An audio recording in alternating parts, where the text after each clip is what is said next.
Hey, what's up, everyone? My name's Lionel, and I'm your host for LT Productions. And you are watching I Watch You Watch. We are covering BelAir, currently streaming on Peacock. This is season 4, the final season.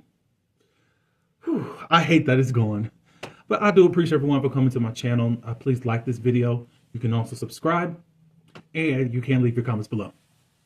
Let's get into this episode. Okay, y'all. So I don't know if it's going to be a collaboration of all 3 episodes. The first 3 episodes are now streaming on Peacock, just to let you know. And I think that we'll be getting an episode each week for however weeks there are. I'm hearing that there's only 8 episodes, and I'm really upset about that. But we got to do what we got to do around here. So, first, I'm excited. It's bittersweet because I really love this series. Some people really can't catch on to it. I don't know why. I don't know if they were expecting the comedy in the series. I don't know. But anyways, I'm enjoying it. And there's a lot of stuff that I forgot because I believe when we left off, it's been over a year because last season was during the summer. Normally, the seasons were around every February to March. It switched up when they had the writer strike. And then that following season, season 3, had to be aired during the summer. Well, now we're in fall winter time, so it's just like, okay. But yeah, I forgot all about Will being kidnapped. To me, I feel like it was reminiscent, or I connected it to. Remember, I believe it was between season 4 and or 3 and 4 or whatever, when Will all of a sudden went back to Philly. This is in the Fresh Prince of Bel-Air. He had just like was there. He changed his hairstyle. And then the executives came back and pushed him back or pulled him back into the van to take him back to BelAir. It was a comedy thing. I think something had to be going on with contracts at the time. I really don't know. I was a child back then, so I don't know. But anyways, enough of me rambling. So this first episode deals with the aftermath of the season 3 cliffhanger, with the focus of Will's recovery from trauma and the Banks family and the individual challenges. So the big question might be, how in the heck is Will walking around after how the last season ended with him being kidnapped? Well, Jeffrey got to Will before anything notable could happen. Yes, they injured Jeffrey and forced him back into the organization. But for Will, he has PTSD, but seemingly won't be touched. However, Will is not able to just move on. And yes, Phil was trying to use his network to help. But, Will is not patient. So he does his investigation with Jazz. And they find out where the kidnapper lives. Carlton, who is feeling left out, he helps Will destroy the van, but seemingly not purely for solidarity. I say that one of the major things in this episode, it might be the focus of the season, is what is next? What is the next chapter for everyone?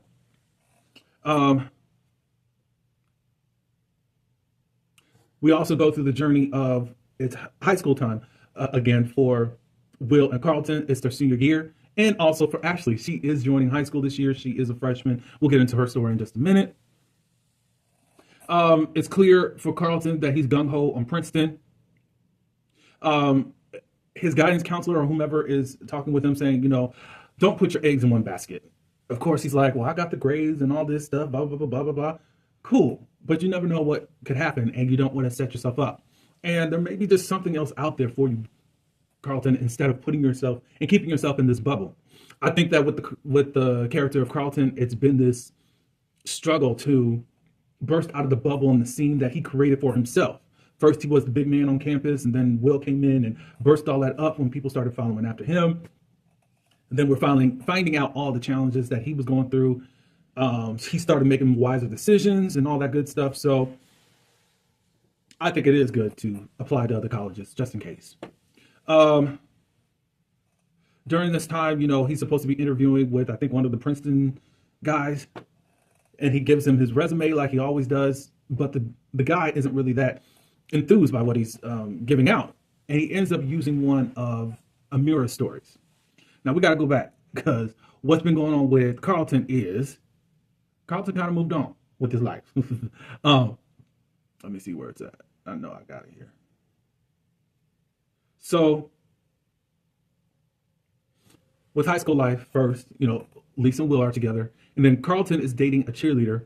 Her name is Marissa. But then, boom, all of a sudden, Amira shows up. We find out that Carlton and Amira have not spoken since Amira went to rehab. So since there's been no connection, they haven't been able to write or anything to that nature, Carlton just kind of moved on. Not just kind of moved on, he moved on. Marissa shows up and she's going to join BelAir Academy because they have the greatest engineering program from where she's from. That's quite crazy and it's too close for comfort. Amira shows up without any shame about what she went through, and this makes Carlton embarrassed to be associated with her because every conversation is about her talking about my rehab, da da da da da. So it's one of those things where it's just like, it's corny, and he really wants to make a clean break. Let's see. I'm trying to make sure I said everything for Carlton. Basically, Hillary is going through it because LaMarcus has gone on to glory. And with Hillary, she's kind of in the same boat as Will, as trying to find ways to help herself in regards to this whole situation, but it's not really helping. So she's doing all these tributes, trying to be I forgot what LaMarcus's last name was, the doting wife that's doing the right thing and making sure that LaMarcus's name is always honored and out there. Making sure.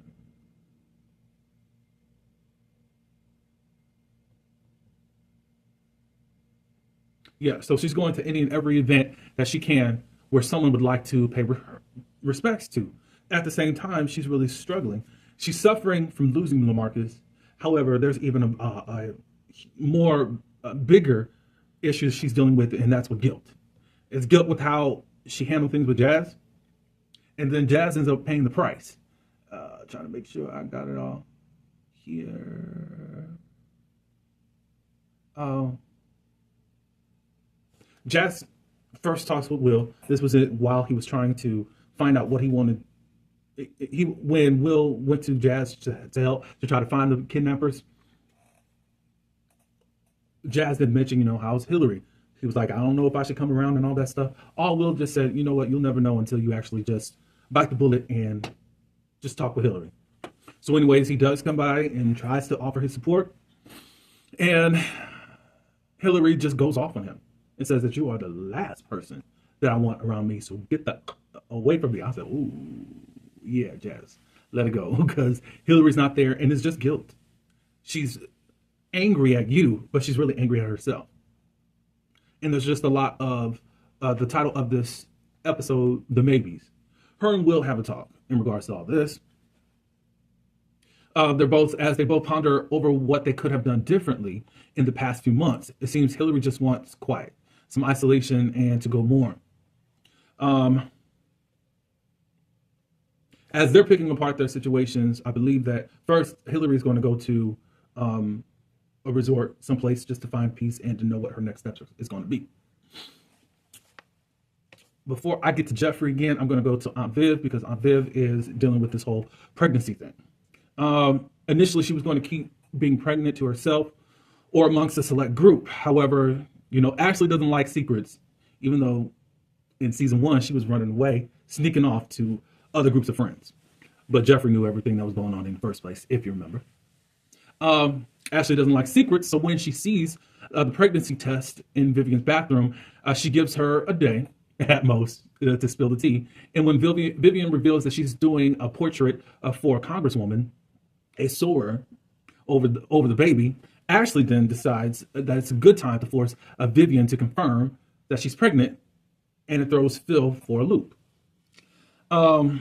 Of course, the whole family's all shocked with that. Some are like, congratulations. And of course, Phil's like, which would anyone do? I don't know. It was this episode where Vivian does go to the gynecologist. She has a geriatric pregnancy. Of course, she feels like that's too old for her. But it's a label for all women that do get pregnant past the age of 35. At that point, you become a high risk. At any age, I believe that it is a high risk for any woman to carry and deliver a baby. But anyways, they go over that decision as far as this baby. And in the end, they decide, they're going to keep the baby and all that good stuff. I don't think that was a question of that was going to happen. However, I think if this was like season 2, season 3 Viv, we might have a different outcome. But I don't think that we're that woke to actually see if someone wants to really want to terminate a pregnancy. Like actually seeing that, especially on a family drama. I don't think that we're that woke. And especially in the Black community and how we were raised.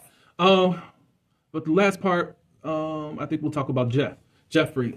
He appears after everyone's asking where he's at and asks Phil to make a decision to help him by laundering money for the organization. If you remember in season 3, Uncle Phil, he has been in collaboration with the other guy. Did I write his name down? I forgot. But the dude that last played on the Black Wonder Years, if you watch that show. But anyways, Legacy Heights, that's going to be the new commercial area that he's going to be helping and developing to make money. But anyways, Jeffrey was like, look, can we just launder money through Legacy Heights? And it's just to pay off his debts. Until he pays off his debts, he has to rejoin the organization. At the end of the episode, it really isn't clear what Phil might do or willing to give to Jeffrey at this point. But yeah, Ashley, we're going to go back to her because she is in high school now. And the teens of the cast are all at BelAir Academy, as I said before. But while Ashley and boyfriend Eli, remember him from last season, now Ashley's kind of flipped. And we're going to talk about that flipping in episode 2. So get ready for that. But while Ashley and boyfriend Eli are freshmen, we know all about that. That's really about it. Besides Carlton and Will doing what I feel was an ode to Bad Boys 2. Remember Will and Martin's characters, Will Smith and Martin Lawrence's character was trying to grill. I think this was Martin Lawrence's daughter's date at the time, or boyfriend at the time. But we know in the latest Bad Boys, Reggie came through and now he's accepted. But anyways, how they were grilling him, that's how they were grilling Eli. Like, no sex, no none of that other stuff. And he's like, I got it. I'm glad that the series has come along and is saying some of the words that a lot of what we're saying now, currently, instead of these, I don't know, these cheesy words. For what? Look, don't be trying to smash on my sister. You got that? And that's just that on that. So, it was kind of calm, this episode, and I think we're good. Let it be that. Let it be calm for this episode, and it can just start really picking up in the next episode. Now, if it's 8 episodes, then I'm gonna have a problem. But hopefully it's not that. But I'm just making sure that I have everything. Black success is going well, and we'll get into that in the next episode. Yep, that's it. But this was entitled The Maybes. That's all I have for this episode. Tune in for the next one that's coming right up. I did not know if I would have enough time, but it looks like I'm going to have enough time to split up the episodes. So give me your comments. How are you feeling thus far on the season, even in this first episode? And we can chat about it. Like, comment, and share. And until the next one, peace.